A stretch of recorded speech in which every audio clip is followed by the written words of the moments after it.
Hello friends, ఈరోజు ఎక్కడికి వచ్చేసామంటే మా ఇంటి దేవత ఉగ్రవాయి మైసమ్మ టెంపుల్ కి వచ్చేసాం. అక్కడ చూస్తేమో ప్రశాంతంగా చల్లగా చెట్లతో కలకలగా ఆడిపోతుంది అనమాట. ఎంత అందంగా ఉందంటే అంత బాగుంది. అమ్మవారి టెంపుల్ అయినా ప్రదేశం అయినా చాలా స్వచ్ఛంగా ఉంది. అక్కడ చాలా డిఫరెంట్ టైప్స్ ఆఫ్ టెంపుల్స్ ఉంటాయి. మా మమ్మీకి చాలా ఇష్టం ఈ ప్లేస్ అంటే. సో ఫ్యామిలీతో కలిసి అందరం ఇక్కడికి విజిట్ చేసేసాం.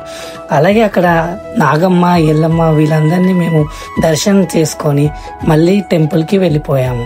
ఇంకా వేరే టెంపుల్స్ కూడా అలా చూసుకొని దర్శనం చేసుకొని మైసమ్మ దర్శనం చూసారా ఎంత బాగుందో అమ్మవారు. అలా ఇంటికి వెళ్ళిపోయి వెంటనే ఇల్లంతా డెకరేషన్ కోసం దీపాలు ముట్టించి మా కుటుంబం మొత్తం హ్యాపీగా దీపావళి పండుగని జరుపుకుందామనేసి సెలబ్రేషన్ చేస్తున్నారు. సో మా చెల్లెలకి దీపాలు వెలిగించడం అంటే చాలా ఇష్టం. ఎందుకంటే తనకి డెకరేషన్ ఐటమ్స్ లో చాలా క్రియేటివిటీ ఐడియాస్ అనేవి ఉంటాయి. సో తను చాలా నీట్ గా ఇల్లంతా డెకరేషన్ చేసింది. ఎలాగో క్రాకర్స్ కాల్చాలి కాబట్టి వెంటనే నేను స్టార్ట్ చేసేసాను. నాతో పాటు మా తమ్ముడు కూడా నాతో వచ్చేసాడు. అతను కూడా ఫుల్ గా ఎంజాయ్ చేశాడు. క్రాకర్స్ అంటేనే చాలా ఇష్టం. మా చెల్లి కూడా చిన్నగా ఎంజాయ్ చేసేసింది. ఇంకా క్రాకర్స్ తో మా పిన్ని కూడా ఆఖరికి వచ్చేసింది. అందరం ఇలా హ్యాపీగా సెలబ్రేట్ చేసుకున్నాము.